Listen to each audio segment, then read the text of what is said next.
right, folks, let's have a seat. Let's have a seat, and we'll get this show on the road.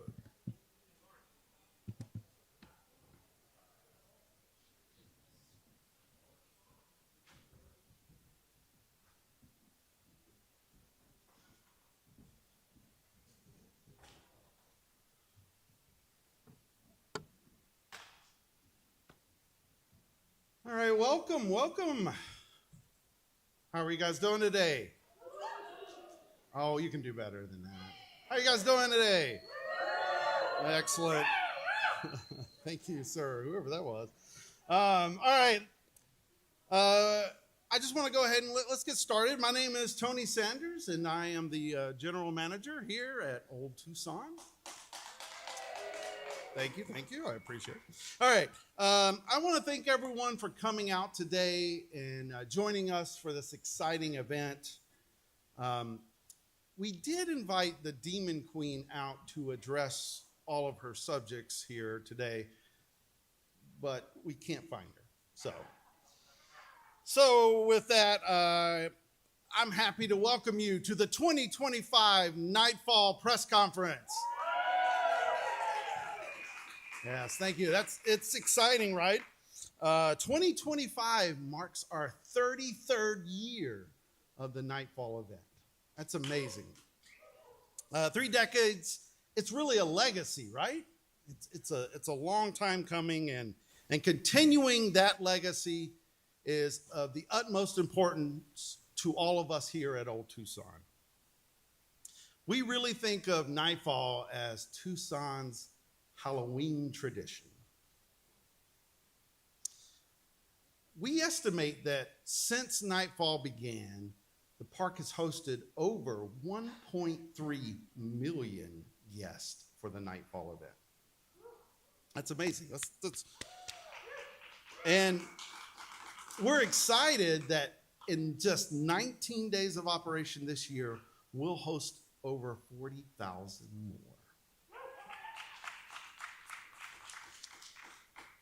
Now, I'm a bit dry and boring up here, so what I thought is I would bring up someone new to the company and have him give the exciting details of Nightfall 33. His name is Graham Wilson, and he is the head of creative development. We look to Graham to help us and guide us to make Nightfall successful for another 33 years. Graham, come on up. The stage is yours.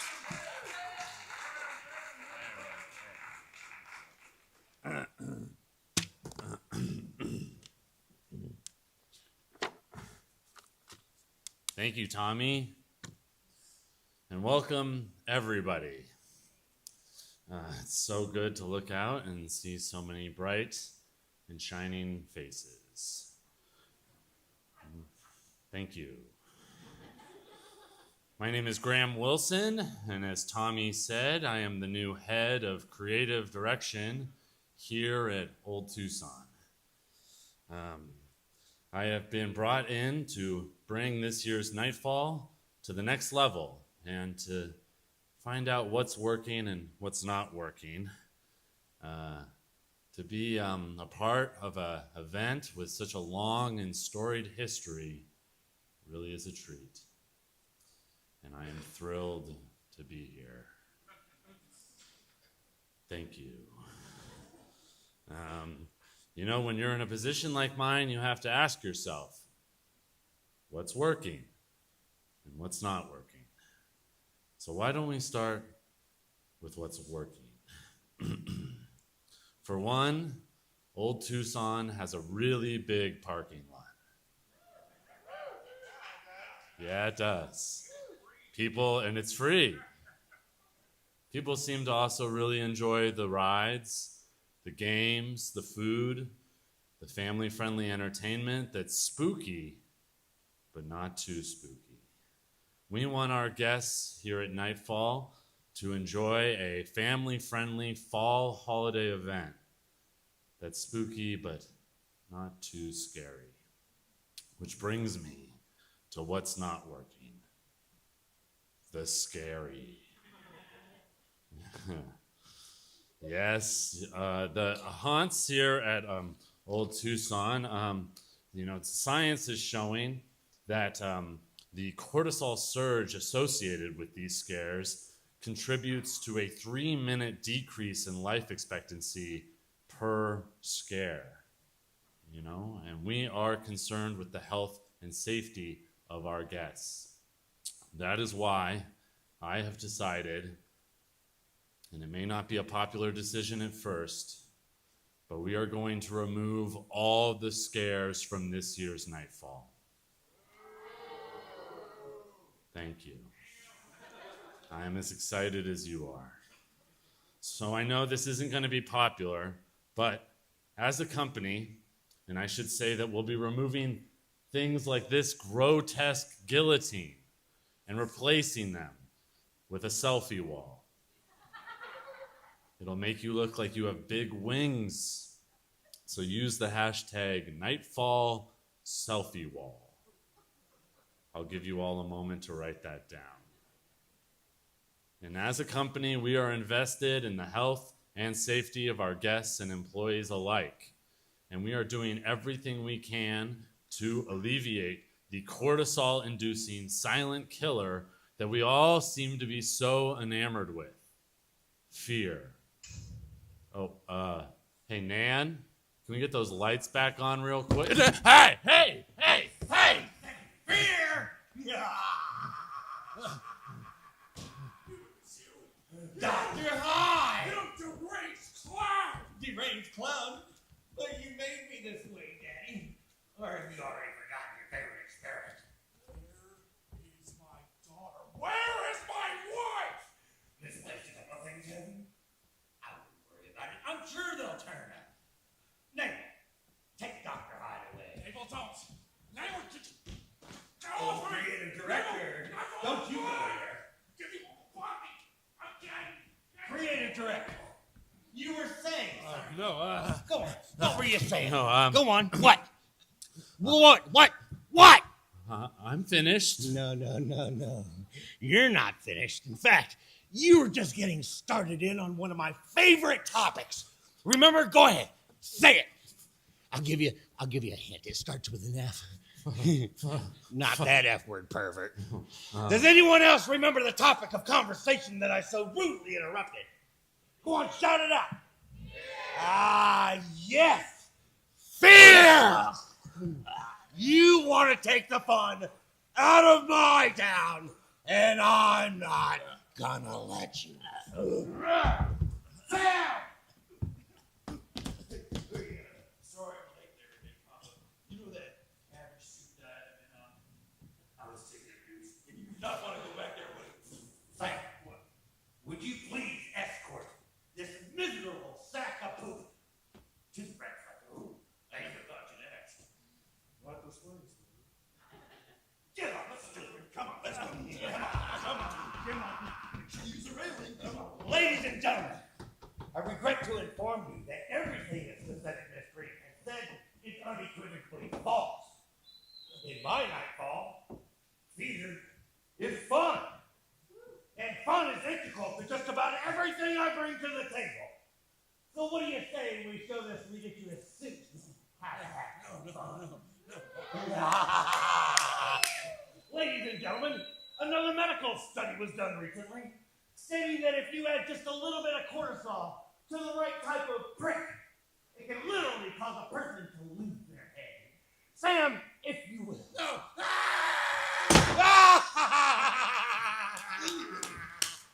Yes!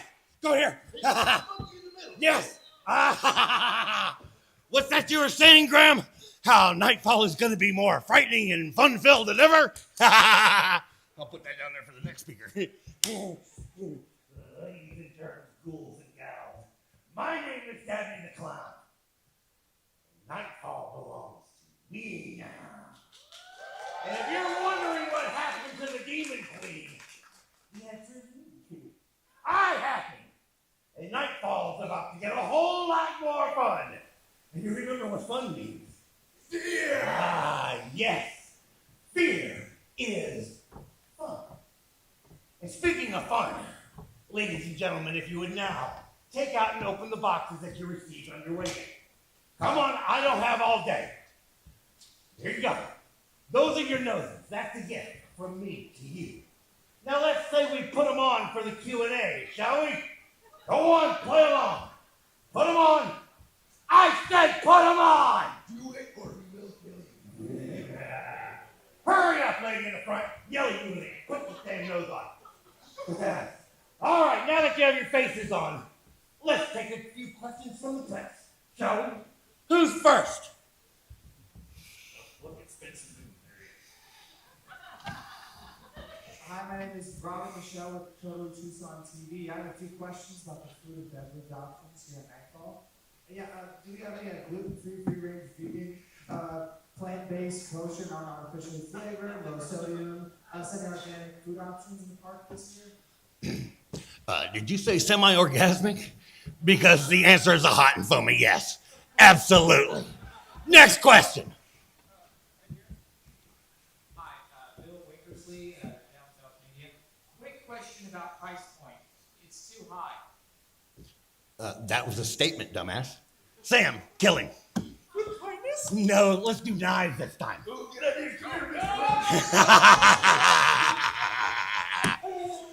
Next question. Yeah, back there. Next question. Hi there, Ted Slickman over with Brown Auto. Sam, no. You said it. Lick my butt. Lick my butt! Sam, cool it. Oh, I wanted to say that so bad. All right. Go ahead. So over the recent things we've seen improvements, but hasn't been quite scary enough. My question is, what are you going to do to make it more scary? You seem to be a difficult one to impress. Sam, why don't you show him just how scary? Hey, Mr. Lickman. You find that scary?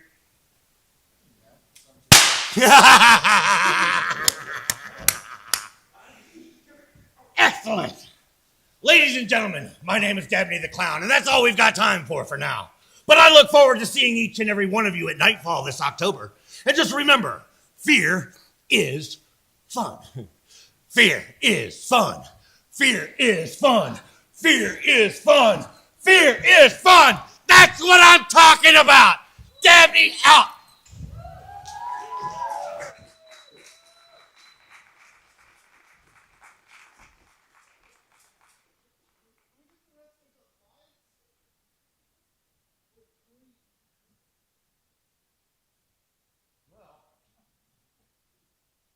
I guess Graham is no longer the head of anything.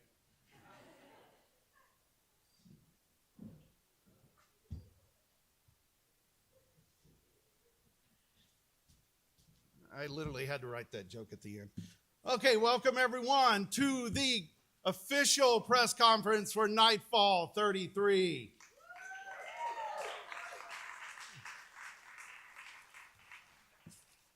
You get to hear my lovely voice for the next 15 minutes or so.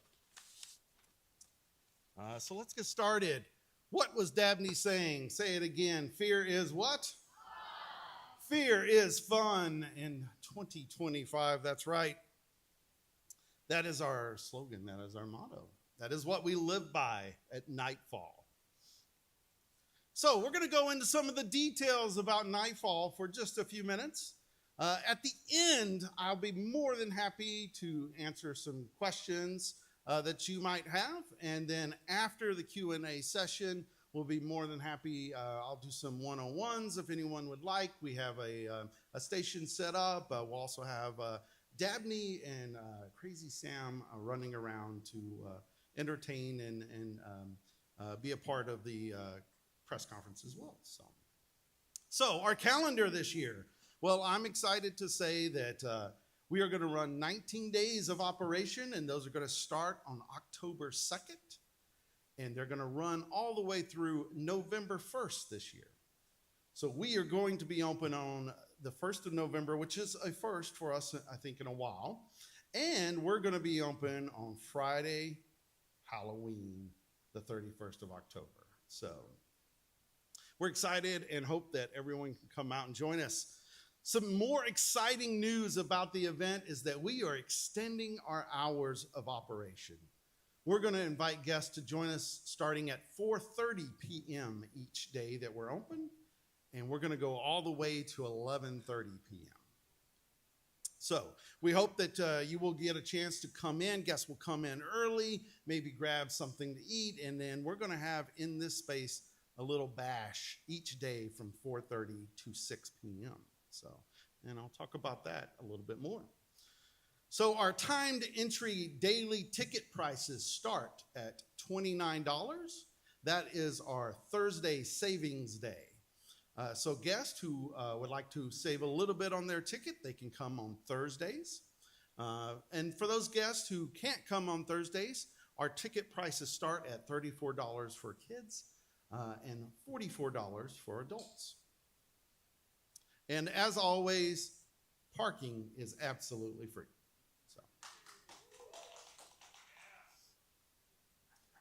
we're reintroducing the RIP Pass for 2025. The RIP Pass is $99, but it gives you a host of special perks and benefits as a RIP Pass member. And those mean that you're not required to have a timed entry. You can come in as early as you want. You can skip the line at 7 attractions. That's all the haunted houses and several rides and attractions. We have reserved seating in our theaters and our arenas for shows for RIP members. Exclusive discounts on food and retail items and merchandise. We have special deals at our midway games for those members. And every member is going to get a free Nightfall exclusive tumbler that gets free refills for that night. We also have a preferred RIP parking area and a special entrance at the front of the park. So this is important, I think, for everyone to understand. Right now, until September 1st, we have a great deal on season passes. These season passes are $99, but they get you unlimited admission to Nightfall and Yuletide. So that's 19 days of Nightfall and 27 days, of Yuletide this year. So unlimited admission to both. They also come with 2 Bring a Friend free tickets. 2 Bring a Friend free. So practically you can get 3 people in to Nightfall for just $99. It also comes with a special souvenir cup with unlimited refills for the rest of the year, and many discounts on food, retail, merchandise, special entrance, and special parking. So we're excited to have this sale, but again, the sale ends on September 1st, and the price goes back up to $119. So I wanted to talk about group tickets briefly. One of the things that we love to offer here at Old Tucson is group discounts. So depending on the group size, a group can get an extended discount per ticket, and those range from $4 per ticket off all the way up to $8 off per ticket, depending on the group size. Any information about groups, we'd love to hear from anyone, and we can point them to our group sales department. So. All right, so one of the things that Nightfall has just done such a great job with is introducing characters. And these are some of the characters from the past years that we have brought to life. And then, of course, our icon of evil for 2025 is none other than Dabney the Clown, who you met earlier. So let's look at the scary details throughout the park real quick. Let's kind of look at each attraction and talk about those as we go through. So we're going to start with Dabney's Hell House. It was a fun house, but now it's a hell house. So Dabney's Hell House really has a lot to offer the guests when they come in. And fear is fun, as we've said, in 2025. And the clowns of Nightfall are in control. Under the direct command of Dabney the Clown, this sinister terror troupe will stop at nothing to inflict as much fear as possible to our guests. Those guests are invited to tour the funhouse, but have a fair warning, I would say. Fun can be deadly at Dabney's Hill House. The next stop that guests can take is the asylum. The asylum is Jebediah Hyde's place to be. He has returned, and he's reopened his father's feared madhouse for the criminally insane, Gouliard Asylum.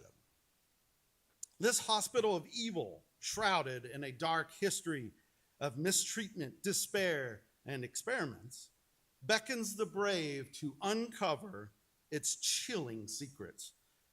Be warned, Jebediah is looking for more subjects. All right, next we have Inferno.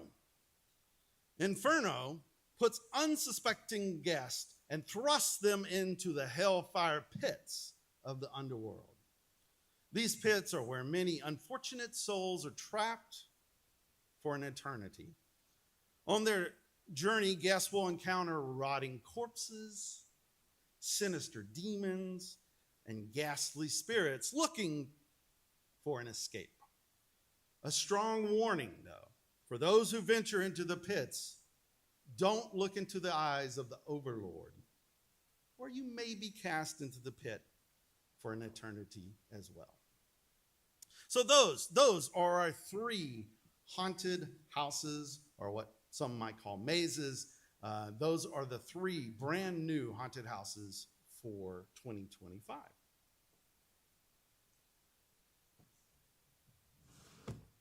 Move something out of the way there. Okay. All right, so let's talk real quickly and briefly about our scare zones this year. And we're going to start with the main scare zone right as guests enter the park, Carnival Row. Carnival Row is a scare zone that challenges guests to come face to clown face with a gaggle of deadly and evil clowns who are driven by a love of fear. These clowns don't just want to play, they want to kill. That's right as guests enter the park. Now, we do have a safe passage zone that guests will be able to not go through Carnival Row if they wish, for some of the smaller kids and families. So, the next scare zone is the Cult of Crows. Cult of Crows is also a brand new scare zone. And then the cornfields right here behind, I didn't know if you knew there was cornfields behind us, but there are. Right here behind the Grand Palace Saloon and Hotel, you'll find a mysterious maze inhabited by a band of dedicated cultists. Rumors are that they are living scarecrows and that they are looking to expand their ranks. Be certain you can find your way out if you enter, because the Cult of Crows just may want to keep you forever. And our final scare zone for 2025 is the Witch of the West. Witch of the West is a coven of witches that's found a new home in the alleyways here at nightfall. Intent on summoning spirits of the dead from the caves of the nearby Inferno, these witches are intent upon trading the souls of the living for the dead. So that is our main scare zones and haunted houses for 2025. We have a lot of other things that are happening, including a bevy of live shows, a ton of live shows this year. We'll go through some of them. I won't go through all the details. We will have all the details listed on our media page on our website, so you can grab the details for each one. But we always like to have an opening ceremony where Dabney the Clown is going to come out and welcome the guests to Nightfall and rein in a new rule of terror over the city. We're going to have a great Nightfall Magic show this year. And Nightfall Magic is going to bring back Tom Olson. He's a former mayor of Nightfall, but But now he's under the guise of Dabney, and he's sentenced to running a nightfall magic show for the rest of his days. So this show will revolve around the theme of escape. The Judgment, a musical game. It's going to be a game. The Judgment is our musical show for the year, and we've introduced the Reapers. Reapers have come to Nightfall to take back those resurrected souls. And in this game, our Reapers have set up a way for the audience to choose how that show goes. So the audience is going to interact and choose how that musical progresses and how it ends. The big one for this year, I would say the big stunt show for this year, is Dabney's Carnival Carnage.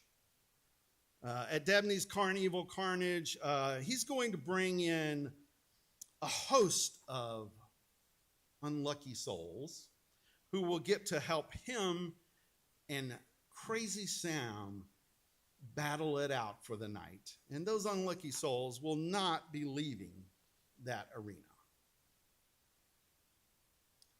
We also have several other shows, the Collection, the Campbell Trial. So we have about 6 or 7 live shows throughout the night. We also have characters roaming all throughout the park, all throughout your experience. But a few new things that I wanted to introduce is the all-new Mission Madness Light Show. The Mission Madness Light Show is going to take place at the Mission Arena, and it's an all-new experience where we're going to actually cover the entire Mission set in amazing lights. We're going to have music and sounds. It's going to be an immersive experience that guests have not really seen at Nightfall before. And the other thing that I want to introduce we are bringing back the seance. The seance is what we call a fear experience. And in this year's seance, guests will have the chance to sit down with Reverend Templeton and Lady Theodora for an exclusive event where they're going to investigate a haunted doll that we have here at Nightfall. And they're going to attempt to communicate with the malign spirits who inhabit that doll. So guests will have that chance to participate. This is an exclusive experience. Only about 20 individuals will be able to experience it at a time. It is an upcharge attraction, but it is very exclusive for our guests. So. All right, so let's talk about rides and attractions. How many people saw the brand new cars out front? Are you guys excited? We're bringing back those cars.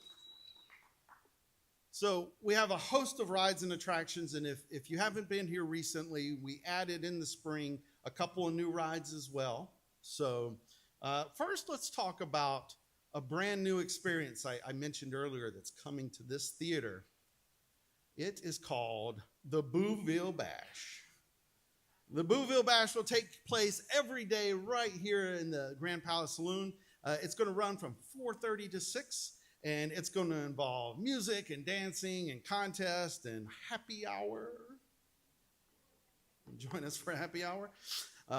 Food and all kinds of specials going on. And that's going to take place every day from 4:30 to 6 right here. All guests are invited to do that. Oops, I had a slide there. Okay. I said it. They're back. They're back. The Antique Autos return this fall at Old Tucson. Everyone comes to me and says, Tony, where's the Antique Autos? Well, I got them. They're back. So here's a list of all the other attractions and rides that we have available starting in the fall. The Antique Autos, the Pony Express, which was new in the spring, Car Convoy, which was new in the spring, obviously the Old Tucson train. We introduced last year Brave Bucks Mini Golf. We have the Roping Challenge, the Carousel, obviously. We have the Greedy Mining Company, Sluice.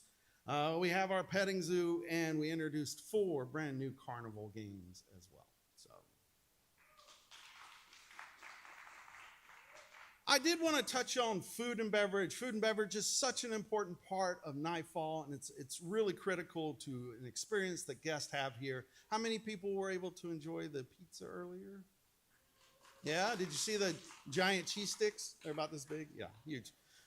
So thank you to the food service team who's put this together for you today. So something we're introducing for the first time is the Nightfall Feeding the Fear, a feast with fiends. So we're going to invite guests to come in. More details will come, but this will be a unique dining experience with food, drinks, and characters here at the park. This will happen every Saturday as a part of the Nightfall experience. We are working with Dragoon. Does anyone like Dragoon? Yeah, I hope so. Yeah, we're going to have a Dragoon, the Dabney's Ha-Ha Pilsner. Yeah, best joke of the night, right? Okay. All right. So we're going to have an exclusive beer that we're working with Dragoon on. We are bringing back some of the blood bags. Do anyone see the blood bags in the back there? A huge hit from last year. People loved them. Grab a blood bag and drink up the blood for the night. We're introducing these special glow cups that are special to Nightfall. And then I just wanted to reiterate, we're going to have 5 bars. Can't have enough bars, right? We're going to have Big Jake's Barbecue open, High Noon Pizzeria, Rose's Sweet and Sinful Shop. The Creamery returns for an exclusive ice cream experience, the Hideout Grill, and more. So we're giving our guests ample opportunities to fill their bellies with lots of food and drink. Oops. So one thing that we really haven't emphasized in the last few years that I've been here, and I really thought it was important that we bring it out, is that we talk about merchandise and photos that our guests will be able to purchase this year. We have special collectible merchandise this year that are going to feature the logos from the houses in Scare Zone and Seance that guests will be able to purchase in stores. We're going to have an exclusive Nightfall store located right across from the building here at the corner store. So some of that merchandise includes t-shirts, sweaters, oh, please let it be cold this year, a special bag, some cups, and shot glasses, because you never can get enough Nightfall shot glasses. And as I mentioned, we'll have the Nightfall store, we'll have the Greedy Mining Company, we'll have the Last Outpost, and then we're going to have character photos available this year. So guests will be able to go in and stand with Dabney or some of the other characters maybe, and they're going to be able to take photos with them, exclusive time with the character at a photo spot. And then we'll also have general Nightfall photos happening throughout the park, and as guests enter, they'll be able to purchase those as well. So that is what I wanted to present to you all today about Nightfall 33.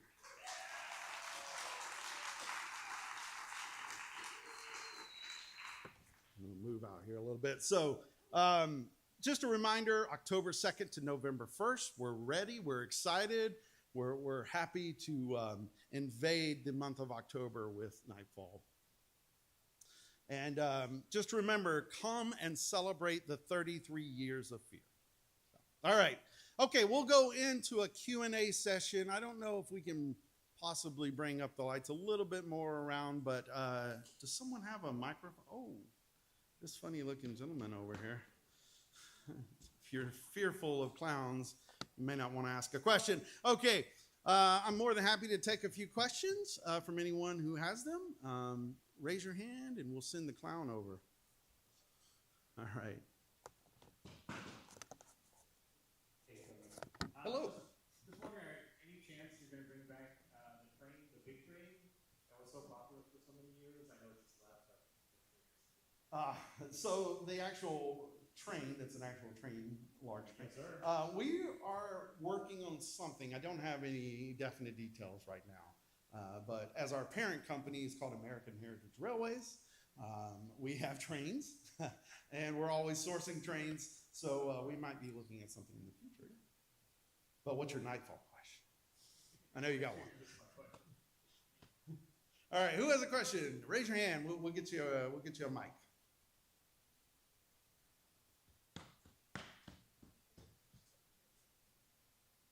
Question for you. Are you going to bring back the, I don't know how long it's been since you've done them, the gargoyles that would ridicule everybody? Yes, the gargoyles are just a staple now. They will always be back.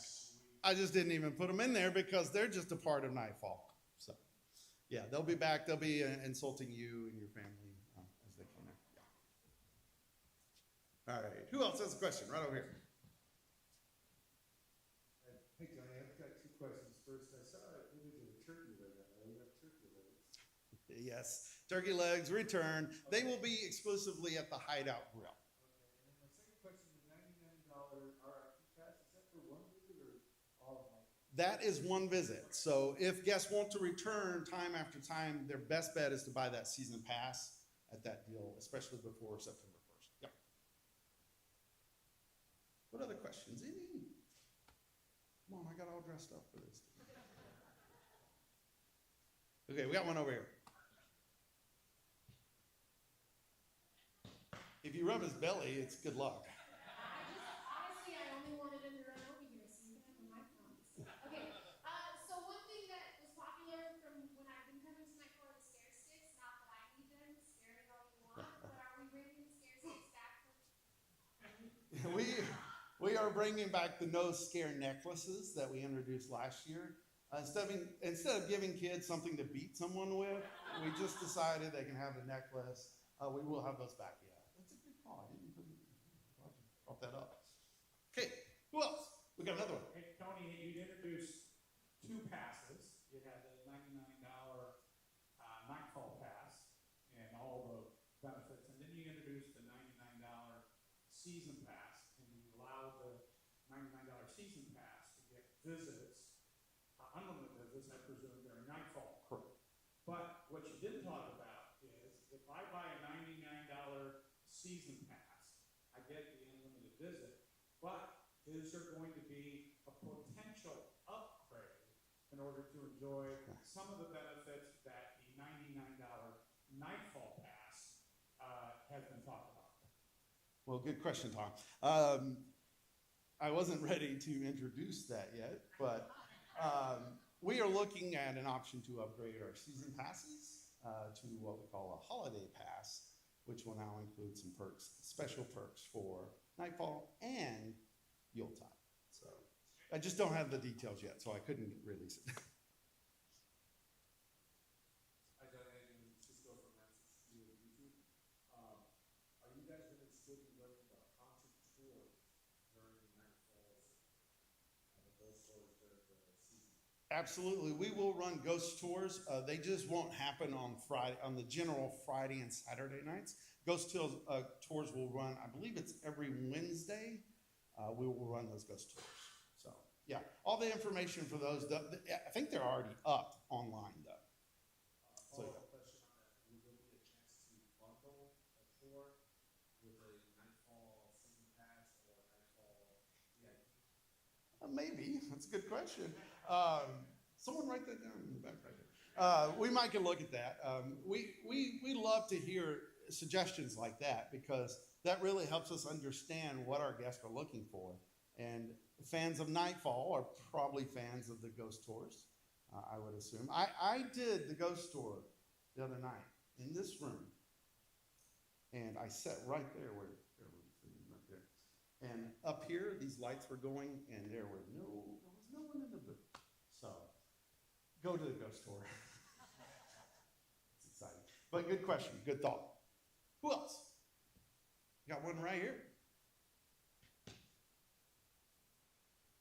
Do you encourage people to dress up in Halloween costumes or no? So we like to distinguish our performers from our guests.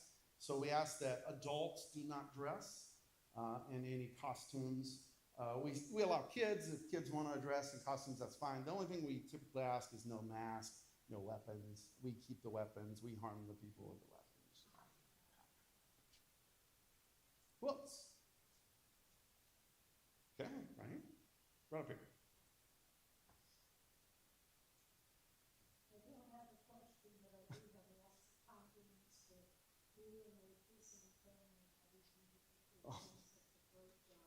Thank you, Carolyn. We appreciate it. No, I would, I'd like to give a shout out to the entire team, everyone who works here. Raise your hand and wave them in the air like you do care, because we do. Thank you all. Thank you, Carolyn. That's a good point. This team works extremely hard. We are a small but mighty team, and we work extremely hard at bringing this event to life for just 19 days. So, yes, thank you, Carolyn. All right, anyone else? Got one more over here?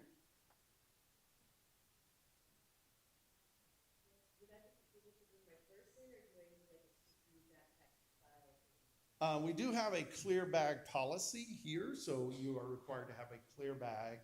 You could have a clear purse, I guess. They probably make those, I don't know. But we do have clear bags. We have, actually, as part of the merchandise this year, we have a very special clear bag. At our next two night markets, the next night market is this Saturday, the 9th. Guests can come in, and if they buy tickets, they're going to get a clear bag, one of those clear bags as well. So, yeah. So, but that's going to be one of the special merchandise items. But yes, please clear bags when you come to the event.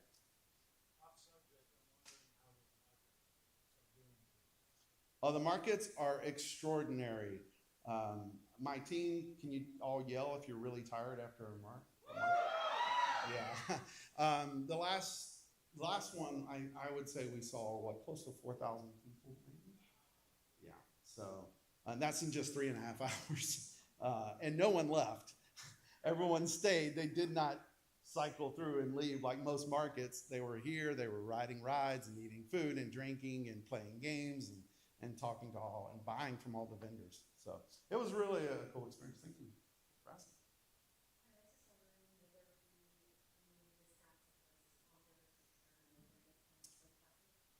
We do have some discounts. We'll be announcing some as well. We already have in place what we call a Hero 5. That's for your military and first responders and things like that. That's already in place, but we're working on some other discounts. I think one more here. All right, we're going to take one more, and then we will wrap the Q&A up. Hi, Tony. So you're saying that Old Tucson is legitimately haunted. So. Am I saying that? Am I liable if I do? You said you saw once. So I want to know what your scariest experience has been. For me here? You. Tight budget? Yeah, that's a good answer. I would say I have not had those. That experience the other evening was pretty different for me. My scariest experience was standing next to a rattlesnake that I didn't see for about 3 or 4 minutes. So that was probably my scariest experience. But if I will encourage you, there are a host of employees here who can tell you some stories. And if you're interested, any of you are interested, let me know. I will set you up with a ghost tour myself. And then you can experience that ghost tour with our guides. They are excellent, and they will give you chills. So, okay. One last question before we go. All right, let's go ahead and wrap it up. That's all for the Q&A, folks. Thank you so much. If you are interested in talking to me individually or maybe a couple members of the team, let me know. We will be around and we'll be more than happy to talk with you. Thank you guys for coming out today. We appreciate it.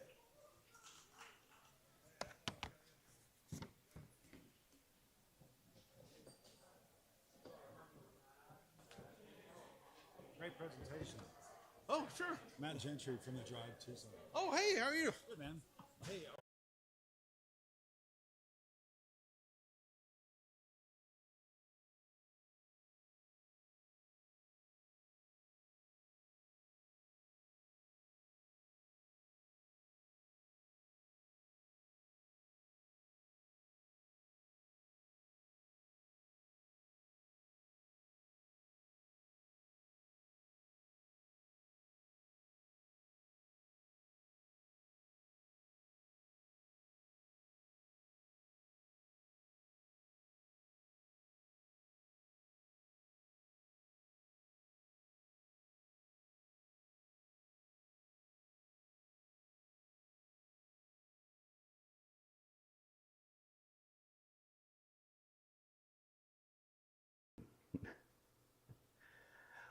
Welcome to the Tucson Tasty Show. I'm your host, Wesley Source, and we're here at Saka Catalyst Creative to our lineup for the month. And we have Gayle and Eric of Page Springs. Thank you so much for joining us today.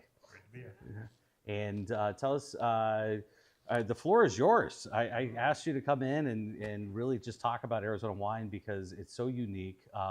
We're really taking down a lot of the well-established older wines from around the world with our wines from Arizona, which is really cool. I like to see that, and Page Springs is a part of it. So tell us what you got. All right. So, I mean, we're actually, Tucson's kind of between our worlds. Yes. Right? So our winery and a group of our vineyards are up in the Verde Valley. And we're on the south side of Sedona, an area called Cornville, Page Springs, our Right. namesake. And then we have work with growers in the Wilcox area too. So Gayle and I are both founders of Page Springs. We have currently we have been making wine in Arizona for 22 years. So our first vintage was 2003. And, we have a bunch of things going on. And actually, we brought some wines for you guys to try. But also, we have this interesting thing that happened today pretty serendipitously, which was we were driving.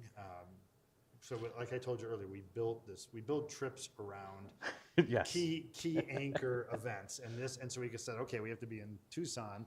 Let's try to get all this other early partners in Dos Cabezas, and he has Pillsbury Wine Company in Wilcox. He called us up and said, hey, I know this sounds really crazy, but I think my grapes have ripened about a month early. And Which happens. yeah, and so we were like, oh, okay. We're still bottling, and that logistically that kind of worries us. So anyway, we swung in there as one of these other stops, and we sampled Shiraz grapes, or Syrah, and we haven't even tested them yet. But we were just going to do a simple test today where we squish these, take the juice, and put them on a refractometer, which measures sugar. Yes. Percent sugar. So one of the many things that we look at, aren't those beautiful? They are. This Yeah, is what they look like this is what the blueberries wine. almost, Yeah, right? they do look like Yeah, blueberries. those are Shiraz grapes. Howdy. And And then, and I'll hand it over to Gayle for a second too while I start squishing them. But what we're going to do is we have this instrument called a refract. It refracts through the liquid onto a scale, and Right. a 0 is the bottom. That's distilled water. The more sugar that's in the water, the more it refracts, and it'll actually, and I can show you, it'll actually refract up onto higher 6% sugar. And Sam thinks they're already ready, so we're going to take a look at them. And that's one thing. There's flavor, there's color, there's the maturity of the seeds, which we'll look at here in a second. There's pH, acidity, but right now we're just going to look at sugar. so do we just smash them in the bag? Yeah. So I usually just go like that. Yeah, if you want to crush them, it's kind of Making some grape juice it's here. kind of satisfying. And then after we do this little bit of testing, here's what I'm going to do. I'm going to set this down a second. I'm going to get that air out of there. The air Sure. sometimes leads it to. See, I'm used to doing it with my feet. Oh yeah, fair. And actually, so right away you can see as Gayle's. I don't know if the camera can see this. I could always walk up there. Yeah. Here, I'll walk up there. But if you look at these beginnings, let me know how this does here. Can you see those? Russell? Yep. You can kind of see already that there's some green pulp. That tends to suggest that the grapes aren't fully mature. Okay. And then the color of the seeds. There's quite a few that are brown. There's some that are yellow-green. And you can also see that the juice is kind of pinkish purple, but not deeper purple. So there's sugar sweetness, sugar maturity, but then there's also physiological maturity. And we need all these things to decide to pick. The downside is that physiological maturity doesn't align with sweetness. As it gets sweeter, your alcohol in the wine you produce is going to be higher. And you don't really want Join us in the audience. We have 24 seats available, and we have a lot more events coming up. And we do appreciate you popping in. And we're going to be tasting wines today. So, once Eric has such a great experience, he's going to tell the other winemakers to get involved, right? Absolutely. But for everybody in the audience, there you go. So cool. And then what we're going to do is we're going to take all the liquid out of that now, put it in this cup, and I'm going to pour it onto the lens of the instrument. In fact, I'm going to probably grab a paper towel too. So Both of these bags are from the same block. We were just trying to be quick about our sampling, so Eric took a bag and I took a bag, and You zigzag in the rows. Okay, yeah. here So we what go. we're That's trying good. to do is get it picking out in the block. That's incredible. So your table grape, like a Thompson Seedless or a Red Flame, are going to be like 15% sugar. These are going to be, right now, probably these are at least 20 plus. And then, then we look at this, there's those seeds I was telling you about. If you look at them, you can see some are greenish, some are brown, some are yellowish brown. We really want to see all the seeds as brown as possible. Okay. Because that kind of says, oh, the grape is fully mature. And actually, when you ferment them, we ferment them on all these berries, and the less mature seeds sometimes have bitter compounds in them. Seeds in there. Actually, when we blend these, get rid of the stems, but we ferment them as whole berries. So the seeds, the pulp, everything's in there, and that's why it's nice to have the seeds be more mature, because then you don't get bitter flavors from them. Aha. In fact, some sandpapery feeling, some of that comes from the skins, some of it comes from the seeds. So there's a lot to it. All right, so this is the moment of truth. We're going to put these over here, and at some point I'll come up with percentages of like how many seeds are this color, et cetera, et cetera. But right now I'm just going to pour some of this on the lens. Now, I am familiar with this with beer making, but I didn't realize it was before anything's fermented. So 5% sugar. So take a look at that. Watch out for your computer in case it spills. Oh, it's right there. Can you see Yeah. it? If anyone, it's challenging because this kind of, from looking at this, these aren't fully physiologically mature, but they're very sweet. Yes. So actually the first thing we're going to do is talk to Sam and try to get him to, and taste that if you want. It's really incredible. Okay. Yeah. We're going to try to get Sam to water more and try to stall. Oh, wow. That is really sweet, though. Right? I mean, that's at least twice as sweet probably as any other With the flavor grape juice. that's in there is it's really strong flavor as well. But with wine, and then wine otter pops, and then the Sangiovese. No, that's not it. That's the grape. You thinking of a type of grape or wine? Well, no, the drink. But you like use sangria. Sangria. Thank you. Yeah. So, okay. Unscripted, everyone. Sangria. But would you do that with some of that, or would you lean away? So what we often do, what I do is I put it in these big ball jars, and then all the solids, because there's a lot of solids. You can see how cloudy that is. That'll all settle out. You'll end up with a clearer juice, and then I pour it off, leave the sediment behind. Right. And I make, I'll make grape juice gin and tonics. I'll make grape juice margaritas. I'll mix that with lime, a little bit of simple syrup, just a little bit, and then some really good Blanco tequila. Shake it, serve it up. It's amazing. So. I am getting a cabin in near Page Springs. Yeah, that's Sedona, right? Yeah. Very cool. So Gayle's going to talk about her project too, but because I brought white wines, I thought I'd show you these first. Because we're just about, basically what this just showed us is we're on the cusp of starting our big harvest, and we're going to turn into pumpkins for the next couple months. So we'll be working 24/7 for until we picked all the grapes. And we have about 130 tons. We work with who does a little bit of mechanical harvesting, which is actually kind of fascinating. But we do everything by hand at our vineyards. Okay, can I hand this back to you again? Yeah. Awesome. So one of the first picks that we'll do in our own vineyards is for what we call a Blanc de Noir, okay?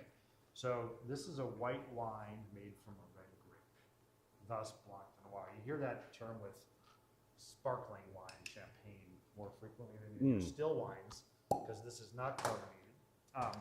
But this is made from Grenache, which is a red grape. And one year all of our white grapes got frosted. Yep. And our winemakers, I have a great winemaking team that's really passionate, and I started making wine in California, came here, and I've been exposed to a little more than they have. And I said, oh, don't worry about it. We can make some Blanc Noirs. We can take some of our red grapes and make white wines with them, okay? And Grenache. This is one of my favorite grapes, just so everybody knows. And the way you do it, and I learned this because one of the wineries I was working at was, I'll give you two to, oh yeah, you can just walk over for it? Yeah, right on. one of the wineries I was working at, we made wine for a sparkling wine producer in California. And I ran the press as a junior winemaker, and he said, Eric, why don't you come and check out the press? I'm going to show you how to gently press the red grapes so we don't get any color out of them. And it was Pinot Noir. And the press is calibrated based on pressure. And he said, dial it up to 0.7 bars, which is about, a European bar is 1 atmosphere, the weight of the atmosphere. 1 bar is about 14 pounds per square inch. People think in PSI because of bike tires and car tires. And anyway, at 0.7 bars, you press the grapes, and all the juice that comes out is clear. Then he said, okay, that all falls into this pan, pump it off into a tank, now close it and hit 0.8 bars. And at 0.8 bars, bam, it all came out blood red. So at 0.8 bars, just a little more than 10 PSI, that's when you rupture the skins of the grapes, and that's where all the color is. And so you can take any grape, as long as they're in good shape, press them very gently, and the pulp and the juice of the grape is clear. And so you can make this wine. So this is a white wine, and we say Blanc de Noir, which is a French term, which is black from, Salute. which is white from black, basically. It's so much more complex than I typically get from a white wine. Yeah, that is. I was just at an event actually at James Callahan's winery in Sonora called Rune. He had the Sinclair Porter Wines Fest, and I poured this wine, and people just went wild over it. And in fact, they sold our wines there, and they said this wine sold more than any other wine at the event, which was kind of cool. And it was just cool too because it's a neat story. Yeah. So okay, and you can see that it's very focused, it's very crisp, somewhat linear. I'm going to hand this back to you. I'm going to open this other one. So I brought another white wine. Isn't it nice? Right? And like, yeah, and perfect for a hot summer day, right? I'm not one to like tell people what they're tasting because I really believe we each have these individual experiences. But for me, I get like just tons of stone fruits, like underripe peaches and nectarines and stuff. That's what I would get. Yep. I love it. Yeah. And I'm more like, yep, it's good, or no, it's not good. I like it, or I don't like it. I'll also point this out. See this cork? It's not cork. Right. It's actually, so our winery is, we consider ourselves an eco winery. In fact, we just won Green Living Magazine's for the 2nd year in a row, the most green winery in the state. And so we're 100% solar at our place. We reclaim all of our wastewater through. But these corks, these are sustainably grown, and you can shred them, and they're biodegradable. The really, really cool thing about them is that you can get them in different densities. So if you want to age your wine faster or slower, you can. Here, I'm a good catch.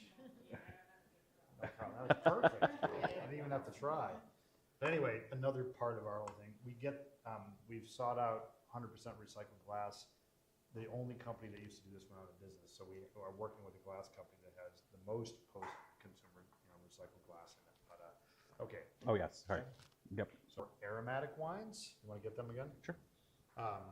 So this is Malvasia, which is kind of one of the great white grapes of Arizona.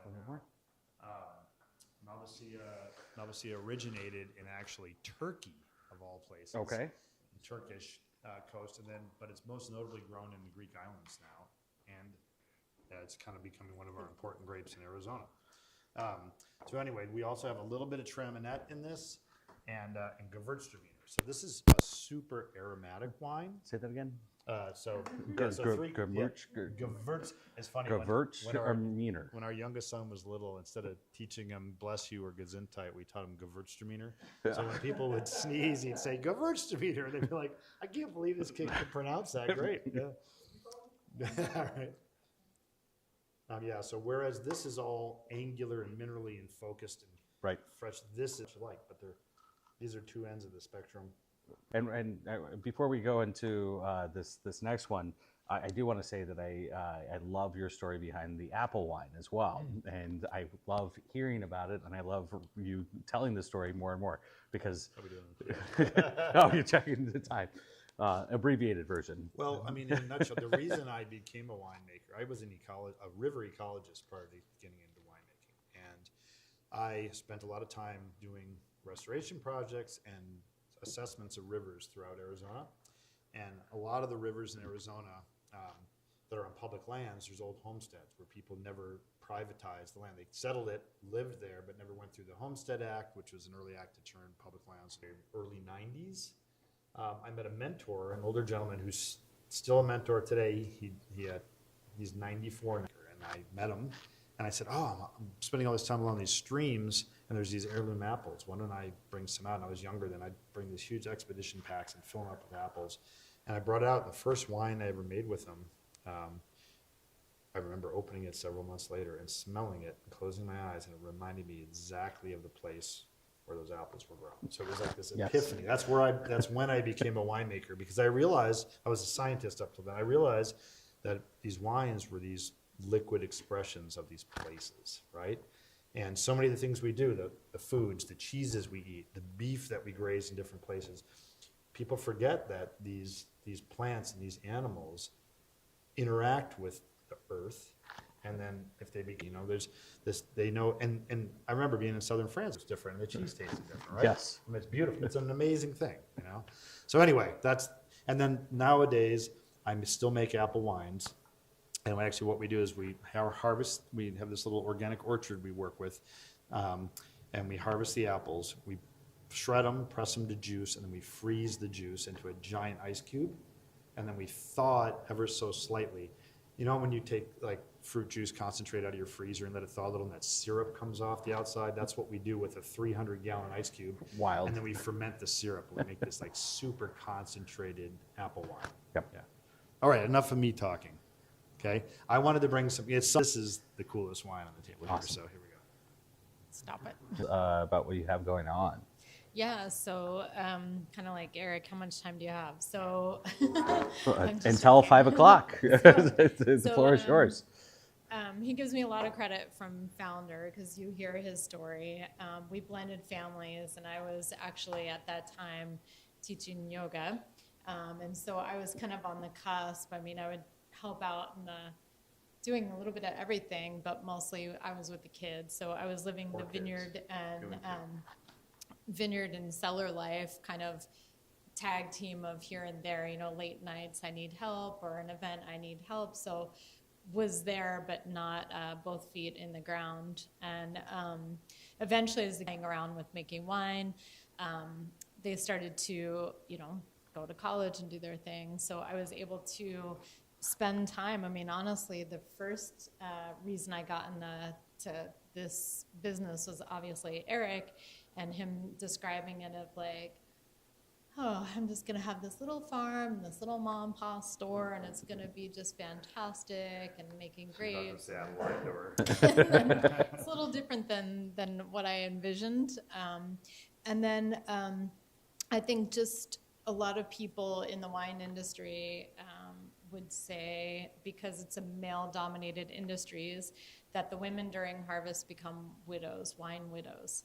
And so what I did was I actually jumped in because I was like, if I need to spend time with him, then I need to figure out how to spend time with him.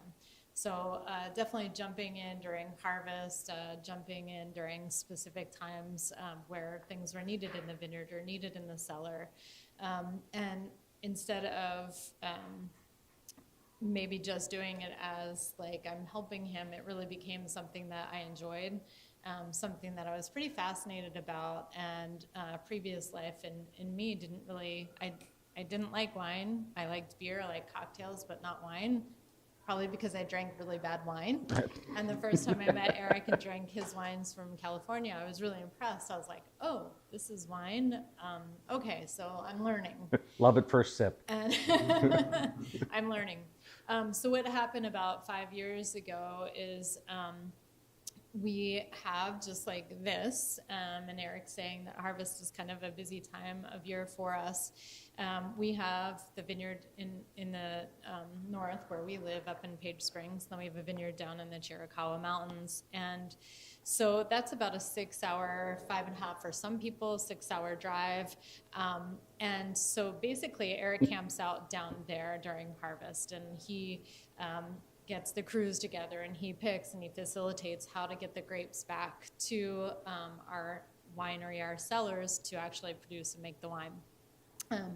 We had a vineyard crew, and the vineyard manager was taking the crew to a vineyard. There's actually 3 separate locations of where we pick our grapes, and he was going to take them down the street and utilize all of our equipment. Same day, Eric is down there. There was one other grape, sampling them. This grape is ripe. We're really ready to pick it up north. And so Eric said, hey, do you want to do this? And I was very happy.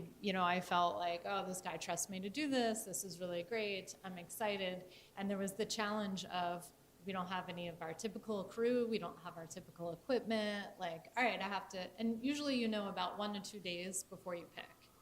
So in 24 hours, you have to round up a group of people who want to come out and it's hot and pick grapes and At 5 a.m. and find I've got the the hat. equipment and find the equipment we need. Our picking bins are over here with them. Like, what are we going to pick into? How do we get the grapes up to the cellar? Like, what are we going to do? So all these problem-solving things, which was great. And so there's always a little competition of who's going to pick fastest between the 3 picks that are happening. Obviously, I had a smaller pick, but at some point, I looked over and looked at the clock, and I was like, oh man, we're like kicking butt, and this is going really, really well. Everything's moving really going smooth. And it just dawned on me that our crew was female. And I was like, wow, this is really just happened to be that way. In a male-dominated industry, it's a really big kind of light bulb that goes off, because the biggest consumer of wine are women.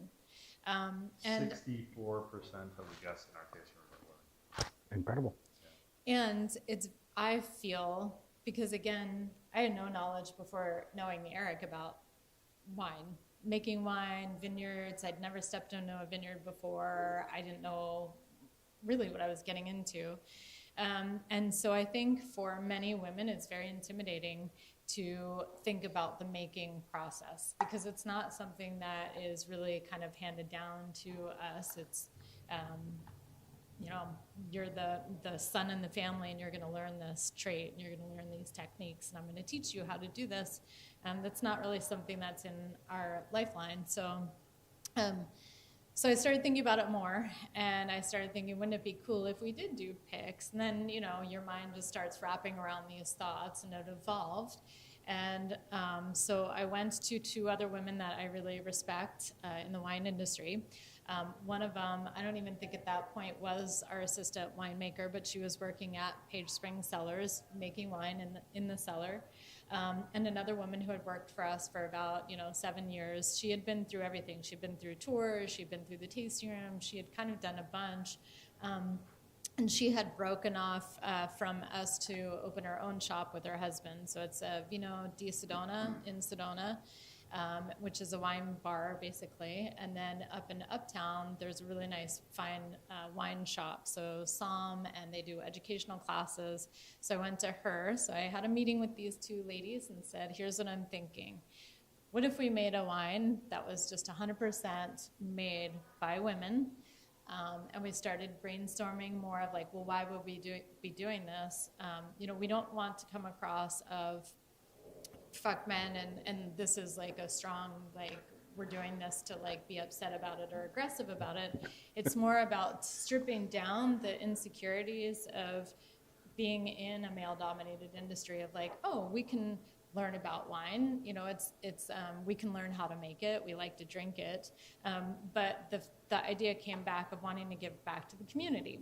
So we decided, okay, so what we really want to do is, yes, we want to empower women, not only in the wine community as consumers or as winemakers or vineyard folk, but we want to give back to the community, to women who are having some trouble getting on their feet.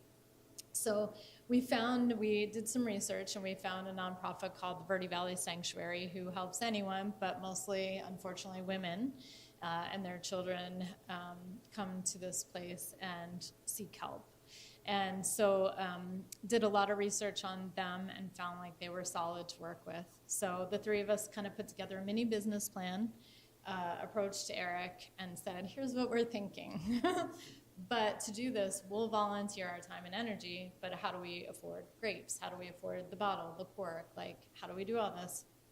And he said, sure, we'll support you. So Page Spring Cellars has supported us on this project. We went to the cellar, the winemaker, Corey, and said, hey, here's what we're thinking. It'll be in the cellar. We're going to use your facility, you know, and Bree's already there working, so it's not that far off the pavement. But so everybody supported us. It was pretty crazy. We were then thinking, okay, what do we do? What do we just do?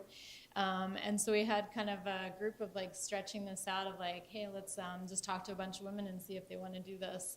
And it's been amazing for so many reasons. One, at the beginning, just like what I was saying, Bree was not exactly the assistant winemaker. Now she is. And that journey of making this wine, she has been pretty much putting together the process and working mostly on the wine. For me, being in the vineyard, but leaning on Eric, same thing of like the beginning of taking these grapes, it's like, okay, I'm still questioning my experience and asking him for a lot, and Bree's still questioning her, like, am I doing this right kind of thing. And at the beginning, we relied a lot on the guys of, here's what we're thinking, just give me a like yes, or maybe think about it more. And at this point, I feel pretty safe to say that these guys have supported enough and being good parents of like, okay, now you get to make that decision. So I'd say that Bree and Lauren we are making most of the decisions on in the vineyard and the winemaking process. And then Lauren is amazing because she has, you know, the palate. She has a lot of information about wine. Yep. And then, and she does our marketing, our labels. And so we decided, okay, this is really cool, but how much money are we going to raise for this nonprofit? Each bottle is going to, you know, give, you know, a small amount to this nonprofit. But how do we make this really punch? How do we make this really exciting? So what we did was we decided we're going to have an annual event. It's a release party, but it's also a fundraiser for the sanctuary.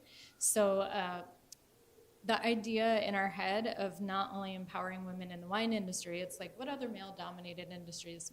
Chefs. Okay, there's a big one. So what we did is we decided we're going to have about 5 courses. Each course is prepared by a different female chef and then paired with a different female winemaker. And then we have a silent auction, and all the auction items are wines made from women, either in the vineyard or vineyard owners or winery owners, but somehow it's affiliated with women.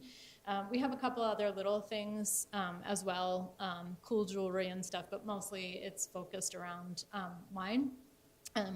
I've met so many amazing women in the wine industry, and I just don't think that they're celebrated enough of if you get to hear their stories of how they were in the cellar and asking questions, and it's like, talk to the hand, I'm not going to explain this to you. Driving the forklift, we have at our winery at Page Springs, we have a public place that runs from the tasting room down to the vineyard, and people are allowed publicly to walk this property.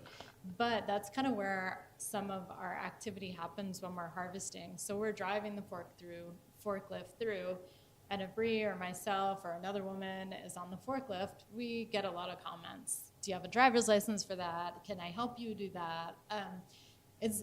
I know people are joking, but really it's like, I think at some point the jokes get too far where you feel really insecure about the things that you're doing. Now all of a sudden I have to think doubly about the things that I'm doing, the choices that I'm making, and it empowers us more on the other hand of like, yeah, I know I can do this, and yeah, I am confident in this. So I think that's what we're trying to teach with this project. I guess we should drink it, huh? So coming back. What an incredible mission, and I'm excited to.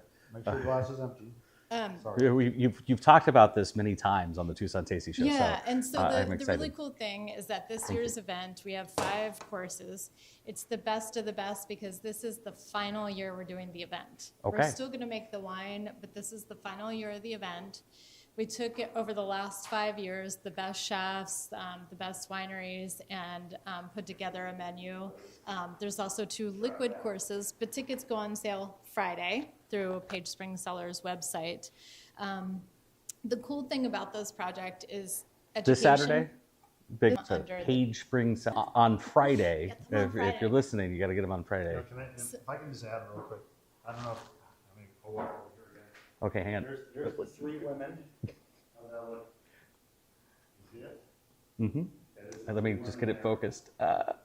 Gayle, Bree, and Lauren. Beautiful. And, you know, in summary, I mean, these women farm all this, and she gets young girls and the teens all the way to women in their 70s, 80s out there. Sounds good. And they farm the grapes, and then they make the wine, they bottle it, they do everything. I mean, sell it at this event. It's amazing. So a lot of this is about education. So throughout the event, we try to educate. So always going back to the vineyard before the wine. You know, the vineyard is very important, and we actually have 2 sites that we grab our grapes from. So one is House Mountain, which is right down the street from us, and that is the base of the wine. It's a Syrah. It's a Clone 525. It's a serious wine. It could. This is the. It really latest- makes me want a Vera Earl premium beef Yeah. steak Which from Sonoyta. Which Are Vera you a Earl? beef guy? Yeah. And Which maybe Vera that's Earl is one of our sponsors this year. They are going to be providing. it's all no antibiotics, just Sun Tasty Show. Yeah, I'm so excited to work with us. So yes. It's a she- running joke for the last 2 years on the show, actually. She has been fantastic to work with. I'm really excited to have her because she is one of the people who is new to the Vonda Feast. So this will be her first time coming to the event, and Wonderful. it's just been so amazing working with her. But back to the grapes. So the Syrah 525 is the majority of that blend. And then we have a little bit of Malvasia, which is across the creek from us at another vineyard that we work with. Which is what this other wine we tried was largely made from.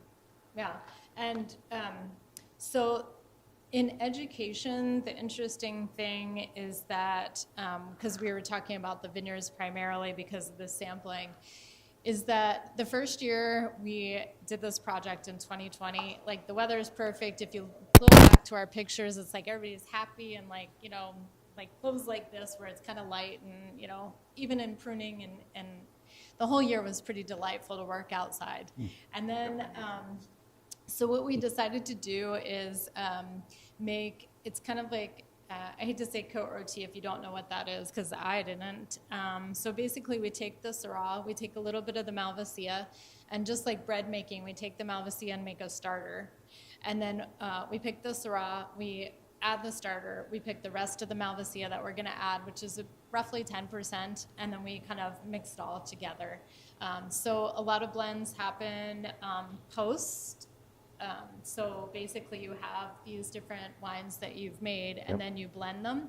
But this is actually like a pre-blend, I guess you would say. It's happening like during the fermentation. Co-ferment, is it? Yes. Okay. Yeah. Yeah. So they're fermenting, the grapes are fermenting together. Right. Rather than the wine already. It gives it an incredible complex flavor, but also profile. I mean, it's definitely, you know, having that steak and I would say ribeye because you have that high fat content. Thank you.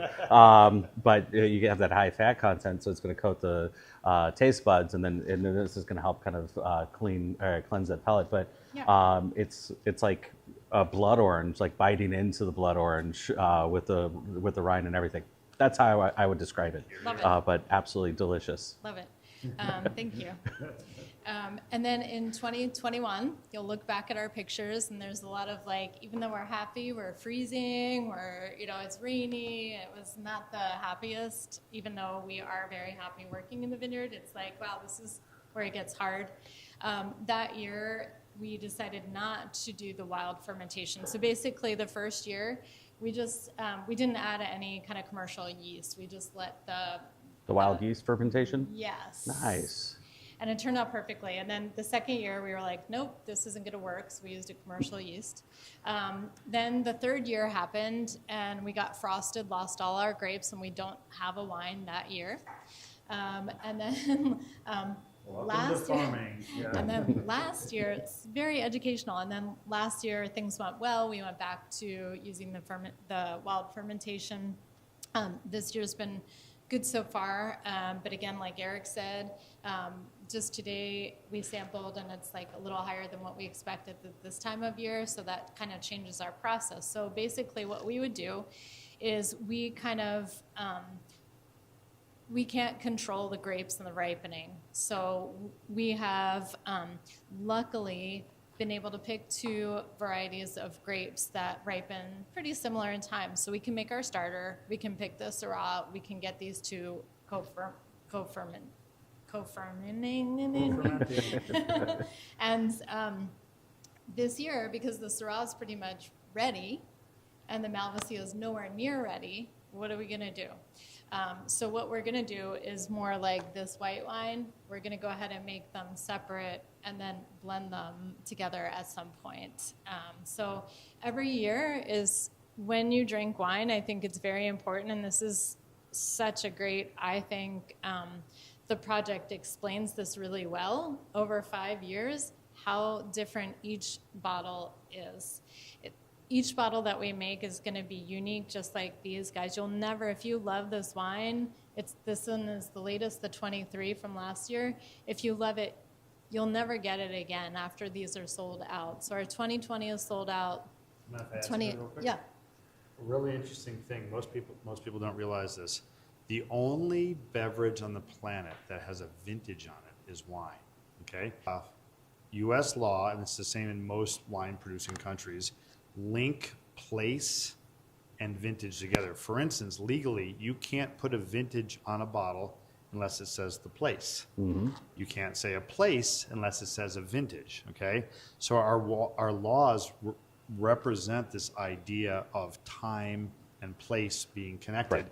and the idea that vintage changes, like Gayle's talking about. And it's really cool because, and at some point, I'm in my late 50s, and I want to share these ideas with younger generations, because I think people my age, this baby boomers, have not done a good job of sharing the idea of wine with young people, you know, and connection with the planet with these types of products. But Absolutely. Anyway, I'll let Gayle finish first, though. I'm pretty much there. Well, what I would say tasted with the wine. the whiskeys, though, is that it can't be a vintage, because even though it says single barrel, we're talking about it's all barreled at the same time. So it's a single barrel, but they're blending that as they put it in a bottle. But it's not blended because it's all the same batch of whiskey. So And the grains are kind of a commodity. Yeah. Very few whiskey producers grow their own grains. Right. They're buying corn, barley, whatever, wheat. Right. From a market and then making it. They might make it in 1 year, but they're not. You just gave me a brilliant idea. Thank you. Vintage stated whiskey would be killer. There's like one. Hayden Farms, I'm going to be calling you after this. There's like one producer. If you ever want to read an amazing book about like the deeper like eco-spiritual side of beverages, a guy named Tad Vogler wrote a book called By the Smoke and the Smell. And he went on this journey. He had a couple of really seminal restaurants in San Francisco. He went on this journey to find people who made distillates that were truly artisanal and place-based. And he found a couple guys like in northern France making Calvados, apple brandy. Yep. Grew the apples themselves, made the brandy, vintage dated it. He found some producers in Scotland who grew their own barley. They were like 1 out of 10,000. Yes. Et cetera, et cetera. And the whole book's about that. He covers mezcal, gin, Fair. bourbon, single malt, and apple brandy, Calvados. I'm going to definitely have to look up that book. Yeah. So anyway, By the Smoke and the Smell. How are we doing? By the smoke and the smell. I think once we wrap up, we're going to move to the live version, which you can join us at all of our events. Just go to thetastyshow.com, go to the event page, and sign up.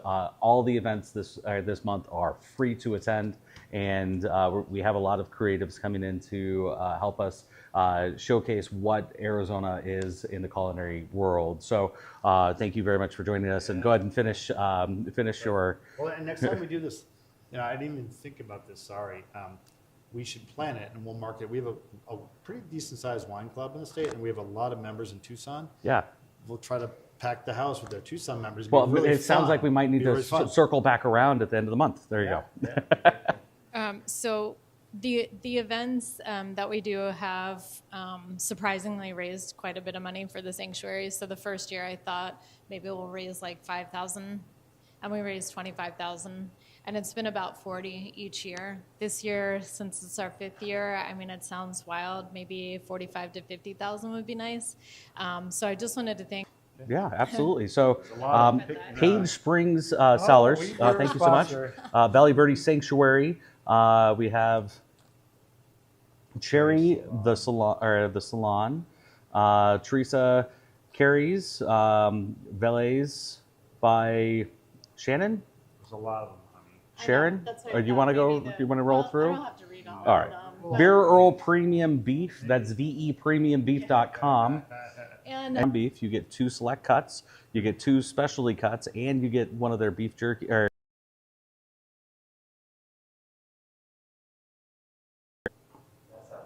So, yeah, I'm in. well, and one of the packages for the silent auction is actually from the Tucson School of Dance. So Oh, I wonderful. don't know if you've ever seen their performances. They're amazing.